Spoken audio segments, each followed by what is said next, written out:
അലൈക്കും വറഹ്മത്തുള്ളാഹി വബറകാതുഹു. അങ്ങനെ വിരുന്നുകാരെല്ലാം ഇറങ്ങിയപ്പോൾ റസിയാൻ്റെ ഉമ്മ അവരുടെ ഭർത്താവിനോടും അതുപോലെ സെൽമുവിനോടും ആമിയോടും എല്ലാവരോടുമായി പറഞ്ഞു, മക്കളെ എന്നാ വാ നമുക്ക് ഭക്ഷണം കഴിക്കാം എന്ന് പറഞ്ഞു.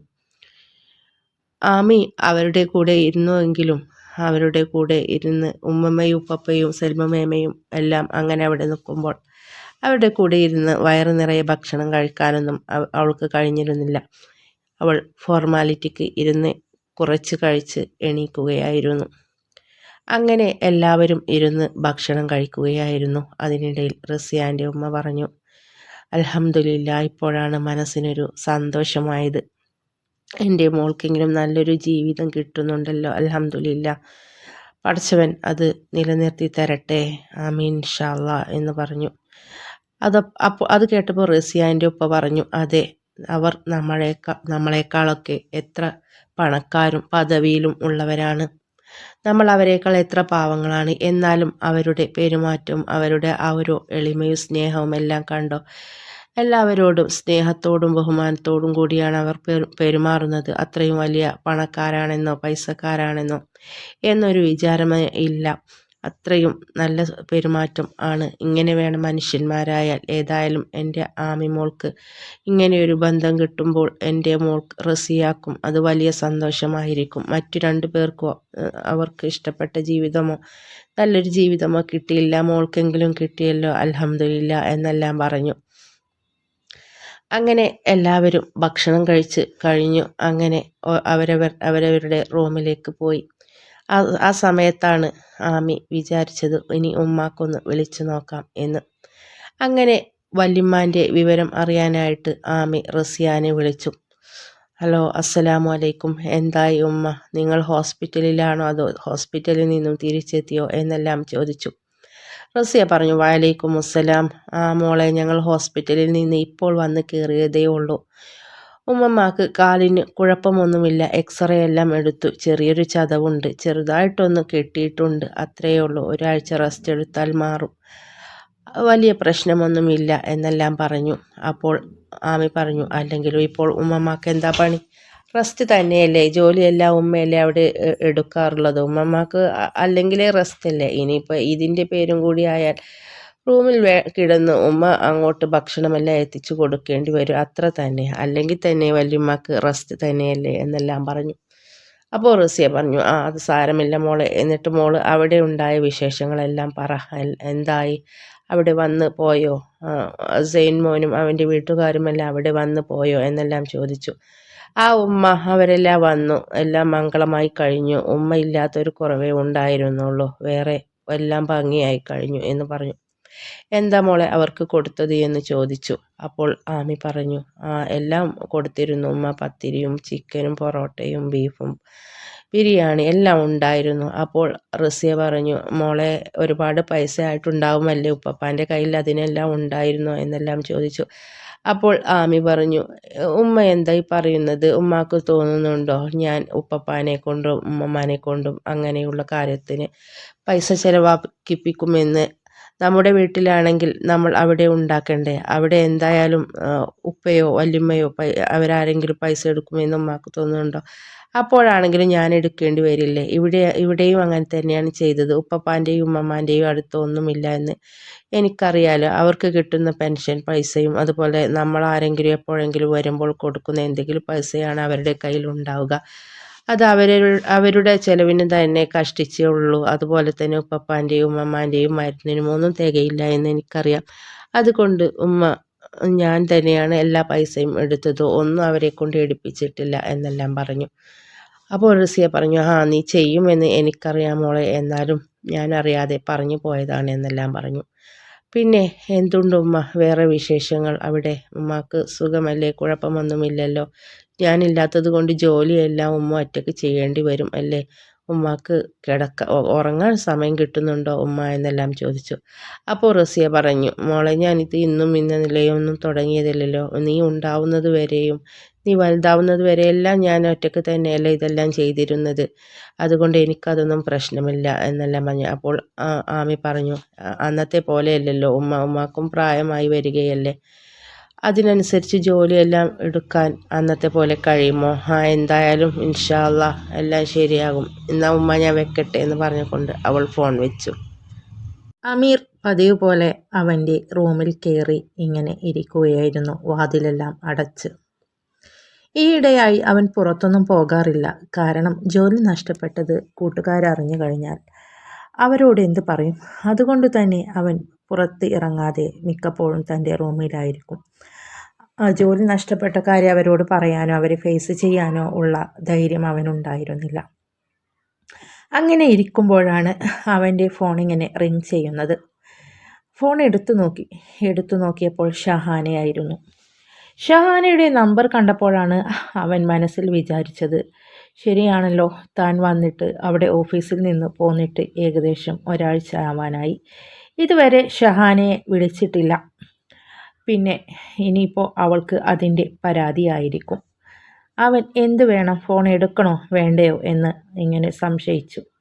ഒരു പ്രാവശ്യം ഫോൺ അടിച്ച് റിങ് ചെയ്ത് അങ്ങനെ അടിച്ചു നിന്നു. രണ്ടാമത്തെ തവണ അടിക്കാൻ തുടങ്ങിയപ്പോൾ അവൻ ഫോൺ എടുത്തു. അവൾ മറുതലക്കൽ നിന്ന് ഷഹാന, ഹലോ, എന്നെ ഓർമ്മയുണ്ടോ? ഇവിടെ നിന്നൊരു പോക്ക് പോയതാണല്ലോ, പിന്നെ ഒരു വിവരവുമില്ല. എന്താണ്, ഞാനും നീ ഇങ്ങോട്ട് വിളിക്കുന്നുണ്ടോ എന്നൊക്കെ അറിയാൻ വേണ്ടി കാത്തിരിക്കുകയായിരുന്നു. അവിടെ നിന്ന് ഇവിടെയൊന്നും വരുന്നില്ല എന്ന് മനസ്സിലായി.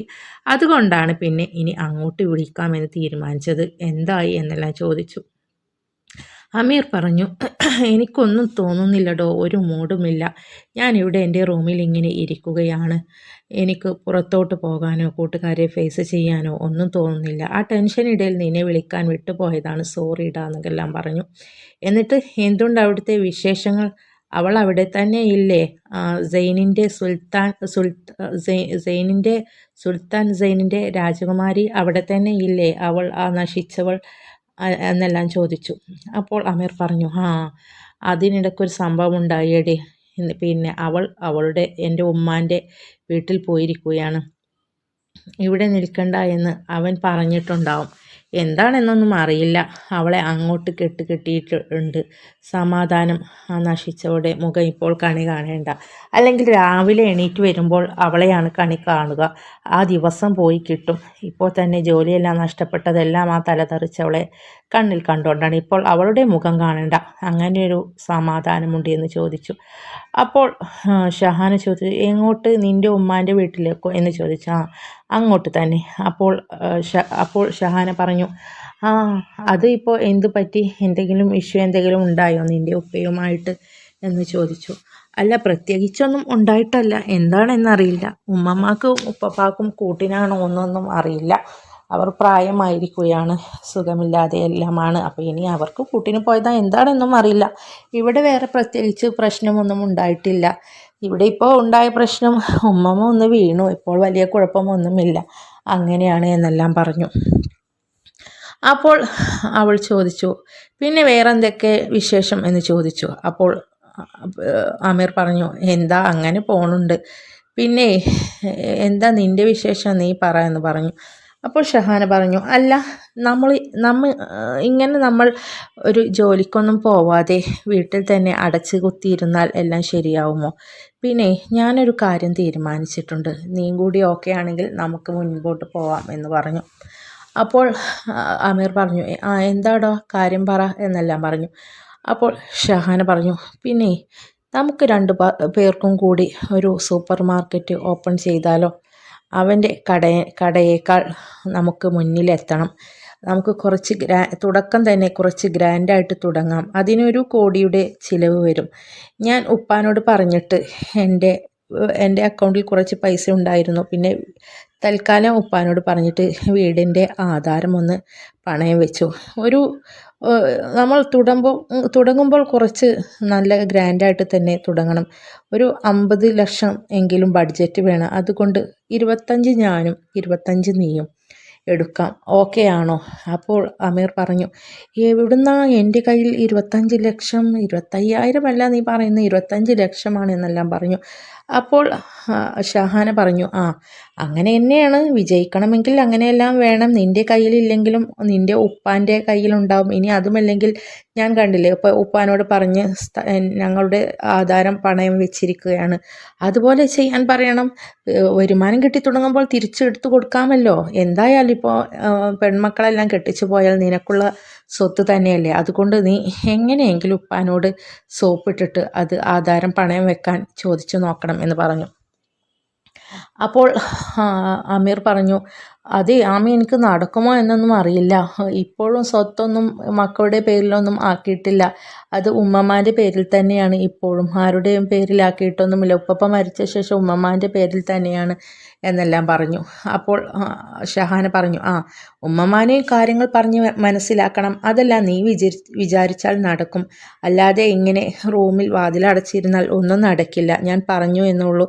നീ ചിന്തിക്ക്. ഇനി നീ റെഡിയെങ്കിൽ ഞാൻ വേറെ ആരെങ്കിലും തപ്പി നോക്കട്ടെ. ഞാൻ എന്തായാലും തുടങ്ങാൻ തീരുമാനിച്ചു. കാരണം ഞാൻ ആധാരമെല്ലാം പണയം വെച്ച് അതിനുള്ള ഫണ്ടുമെല്ലാം കണ്ടെത്തിയിട്ടുണ്ട്. ഇനി ഞാൻ പിറകോട്ടില്ല. നീ വേണമെങ്കിൽ കൂടെ കൂടിക്കോ. എന്തായാലും നീ ഉപ്പാനോട് സംസാരിച്ചു നോക്ക്. നമ്മളെ പുറത്താക്കിയ അവരുടെ മുന്നിൽ നമുക്ക് ജയിച്ചു കാണിക്കേണ്ടടാ. ഒന്നുമല്ലെങ്കിലും നിൻ്റെ പെങ്ങൾ അന്തസ്സായി ജോലിക്ക് പോകുമ്പോൾ നീ ഇങ്ങനെ വീട്ടിൽ ചടഞ്ഞു കൂടിയിരിക്കുകയല്ലേ. അവരുടെ മുന്നിൽ നമുക്ക് ജയിച്ച് കാണിക്കേണ്ടേ. അതിന് ഇതൊക്കെ തന്നെയുള്ള ഫോൺ വഴി എന്ന് പറഞ്ഞു. അപ്പോൾ അമീർ പറഞ്ഞു, നീ എന്തായാലും ഫോൺ വെക്ക്, ഞാൻ ഉപ്പാനോടൊന്ന് സംസാരിച്ച് നോക്കട്ടെ, എന്തെങ്കിലും വഴി ഉണ്ടോ എന്നെല്ലാം പറഞ്ഞുകൊണ്ട് അവർ രണ്ടുപേരും ഫോൺ വെച്ചു. റസാക്ക് വൈകുന്നേരം ഒരു കട്ടനടിച്ച് ഉമ്മറത്ത് സിറ്റൗട്ടിൽ അന്നത്തെ പത്രം നോക്കി ഇരിക്കുകയാണ്. സാധാരണ റസാക്കിന് രാവിലെ ജോലിക്ക് പോകുമ്പോൾ പത്രം നോക്കാൻ സമയം കിട്ടാറില്ല. അതുകൊണ്ട് തന്നെ അവൻ മിക്കപ്പോഴും വൈകുന്നേരമാണ് അന്നത്തെ പത്രം നോക്കുക. അങ്ങനെ ഒരു കട്ടനും അടിച്ച് പത്രവും നോക്കി ഇങ്ങനെ ഇരിപ്പാണ്. അപ്പോഴാണ് സിറ്റൗട്ടിലെ ചാരുപടിയിൽ അമീർ ഇങ്ങനെ വന്ന് ഇരുന്ന് ഇങ്ങനെ മുരടനക്കിക്കൊണ്ട് ഇങ്ങനെ ഇരിക്കുന്നത്. പത്രത്തിൽ നിന്നും തല ഉയർത്തിക്കൊണ്ട് റസാക്ക് ചോദിച്ചു, മോനെ, എന്താണ് നിനക്കെന്തോ പറയാനുണ്ടെന്ന് തോന്നുന്നു. നിൻ്റെ ഇരുത്തവും ഭാവവും എല്ലാം കണ്ടിട്ട് എന്താണ് മോനെ എന്നെല്ലാം ചോദിച്ചു. അമീർ ഒരു അവസരം കിട്ടിയ പോലെ അമീർ പറഞ്ഞു, അതെ, എനിക്കൊരു കാര്യം പറയാനുണ്ട് ഉപ്പ. അപ്പോൾ റസാക്ക് ചോദിച്ചു, എന്താ മോനെ, എന്താണ്? പിന്നെ ജോലിയുടെ കാര്യം എന്തെങ്കിലും ആണോ?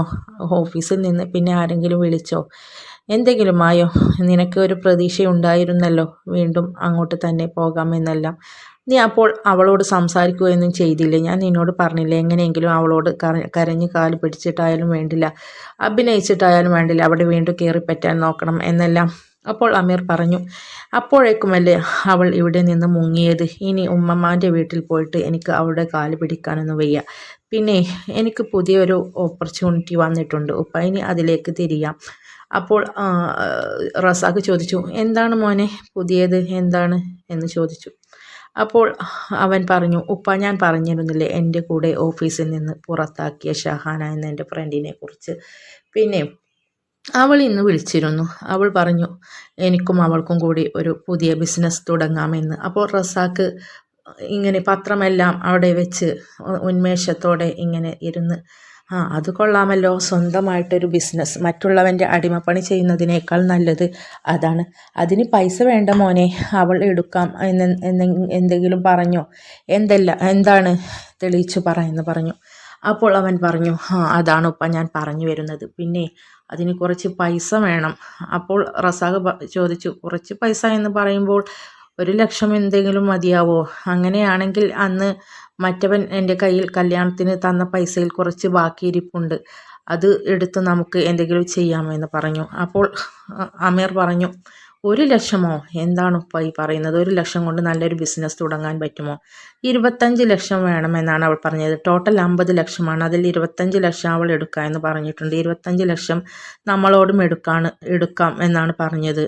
അപ്പോൾ റസാക്ക് ഇരുന്നിടത്ത് നിന്ന് എഴുന്നേറ്റുകൊണ്ട് ചോദിച്ചു, അല്ല മോനെ, എന്താണ് ഈ പറയുന്നത്? 25 ലക്ഷം കിട്ടാൻ ഇപ്പോൾ എവിടെ പോകാനാണ്? നീ എന്താണ് ഈ പറയുന്നത്? നീ അതിനെക്കുറിച്ചൊന്നും സംസാരിക്കണ്ട. നീ എങ്ങനെയെങ്കിലും മറ്റവളുടെ കാൽ പിടിച്ച് അവിടെ തന്നെ കയറിക്കൂടാൻ നോക്കുക, അല്ലാതെ 25 ലക്ഷം എവിടെ നിന്നാണ് എന്ന് ചോദിച്ചു. അപ്പോൾ അമീർ പറഞ്ഞു, അതെ ഉപ്പ, ഒറ്റ അടിക്ക് ഇങ്ങനെ മറുത്ത് പറയരുത്, ഞാൻ പറയുന്നത് മുഴുവൻ കേൾക്കുകയെന്ന് പറഞ്ഞു. അപ്പോൾ റസാക്ക് പറഞ്ഞു, എന്നാൽ നീ പറയേ എന്ന് പറഞ്ഞു. അപ്പോൾ അമീർ പറഞ്ഞു, പിന്നെ അവളുടെ കയ്യിലും ഫണ്ടൊന്നുമില്ല. അവൾ അവളുടെ ഉപ്പാനോട് പറഞ്ഞ് അവരുടെ വീടിൻ്റെ ആധാരം പണയം വെച്ചിട്ടാണ് അവർ ഇതിനുള്ള ഫണ്ട് ഇറക്കുന്നത്. അങ്ങനെ ചെയ്യാനാണ് എന്നോടും പറഞ്ഞത്. അല്ലാതെ 25 ലക്ഷം ഒറ്റയടിക്ക് ഇപ്പോൾ ആരുടെയെങ്കിലും കയ്യിലുണ്ടാകുമോ? കണ്ടോ, അവൾ പറഞ്ഞപ്പോഴേക്കും അവളുടെ ഉപ്പ അത് കൊടുത്തു. എൻ്റെ അവസ്ഥ ഇത് തന്നെ, ആകെ നിങ്ങൾക്കൊരു ആൺകുട്ടിയുള്ളൂ, എന്നിട്ടും എൻ്റെ അവസ്ഥ ഇതാണ് എന്നെല്ലാം പറഞ്ഞു. അപ്പോൾ റസാക്ക് പറഞ്ഞു, അവളുടെ ഉപ്പാക്ക് ചെയ്യാം, അവളുടെ ഉപ്പാൻ്റെ പേരിലായിരിക്കും സ്വത്തല്ല, ഇവിടെ എൻ്റെ പേരിലല്ലല്ലോ, നിൻ്റെ ഉമ്മമാൻ്റെ പേരിലല്ലേ ഇപ്പോഴും സ്വത്തെല്ലാം, പിന്നെ എങ്ങനെയാണ് നിനക്ക് ആധാരം തരിക എന്നെല്ലാം പറഞ്ഞു. അപ്പോൾ അമീർ പറഞ്ഞു, അതെ, ഉമ്മമാനോട് ഉപ്പ സംസാരിക്ക്, ഉപ്പ പറഞ്ഞാൽ ഉമ്മമ്മ കേൾക്കും, കാര്യങ്ങളെല്ലാം പറഞ്ഞ് മനസ്സിലാക്കും ഉമ്മമ്മാനെ. എന്തായാലും ഇത് ഭാവിയിൽ എനിക്കുള്ളതാണ്.